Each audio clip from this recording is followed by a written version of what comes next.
You are listening to Crime Unraveled, a Buck Taylor novel by Chuck Morgan. Chapter 49. Bax stepped into the office and tapped Buck on the leg. He opened his eyes and stretched. "The judge signed the warrant application," she said.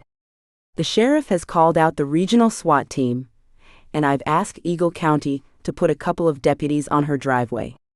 We don't know if she is at the office or the house, so we thought we'd hit both simultaneously." Buck yawned. "Good work. Let's go get her." They grabbed their backpacks and headed for the parking lot, where the sheriff gave the teams their orders.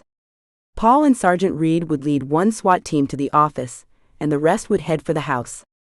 The sheriff walked over to Buck. "Janine called a little bit ago. She spoke with the shooting investigator, and you've been cleared. It was a good shoot." He handed Buck the evidence box with his pistol, and Buck took it and thanked him. Buck and Bax grabbed their ballistic vests and put them on. "We've closed Cottonwood Pass from this direction, so we should have no trouble getting through," said the sheriff. "Let's roll." They each headed for their vehicles, and the long procession headed down Highway 82 and turned onto Cottonwood Pass Road. The drive over the pass was quick and uneventful, and the teams split up when they got to Dot Zero. Buck, Bax, and the SWAT team followed the sheriff and headed for the house. They pulled up to the entrance to the driveway, and the sheriff spoke with the two Eagle County deputies. He walked back to Buck's Jeep.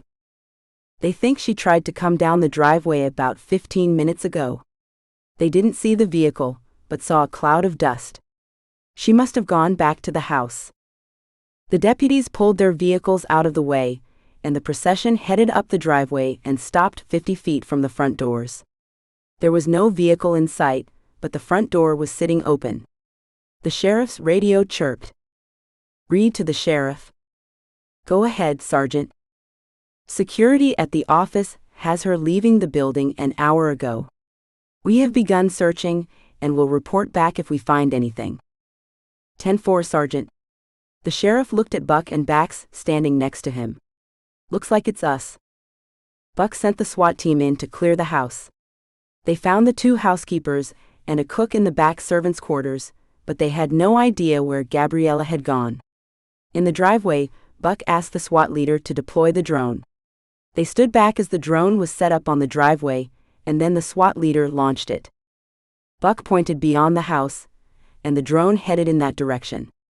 15 minutes into the flight, they spotted the black SUV sitting at the bottom of a small rise. It was tilted at an odd angle and appeared to be stuck. There was no sign of Gabriella. Buck slid into his Jeep, followed by Bax and SWAT, while the sheriff and 3 deputies began a search of the house. Buck followed the road past the house, and a half-mile down he spotted 2 ruts in the hardscrabble.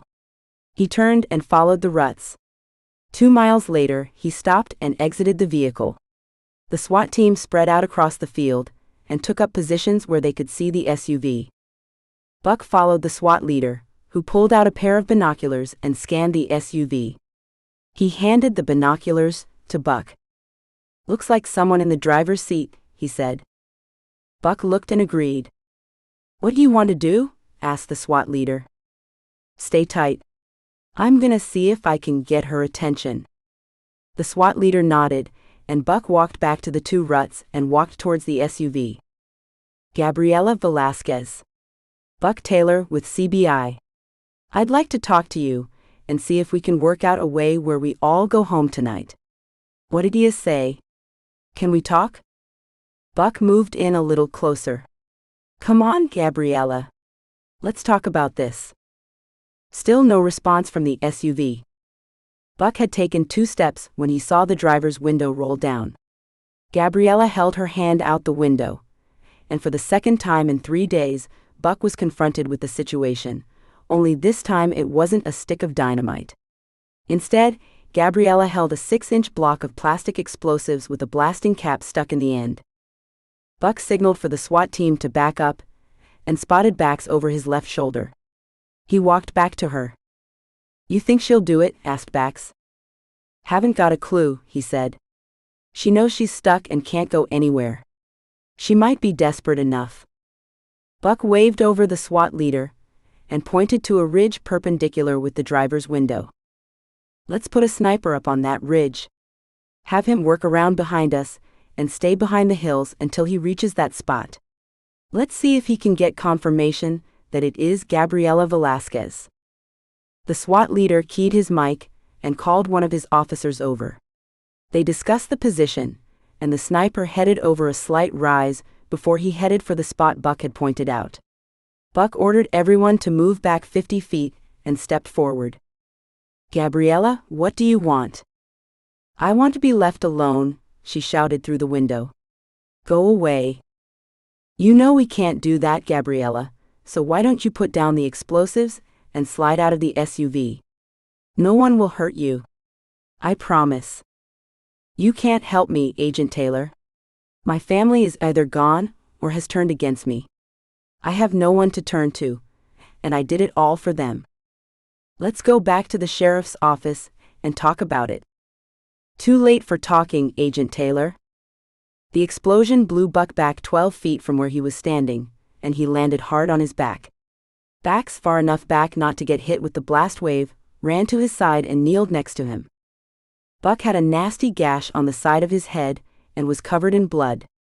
He was unconscious but breathing. The SWAT leader called dispatch and requested an air evac. One of his officers, a trained medic, pulled a pressure bandage from his medical kit and applied it to Buck's head. They waited for the chopper that seemed to take forever, and Bax breathed a sigh of relief when they heard it coming over the canyon.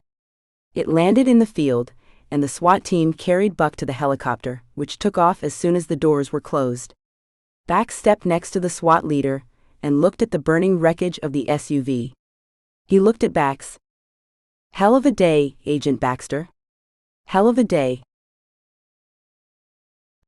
Thank you for listening to this chapter of Crime Unraveled, a Buck Taylor novel by Chuck Morgan. You can find the entire crime series as well as other novels by Chuck Morgan at chuckmorganbooks.com or on Amazon.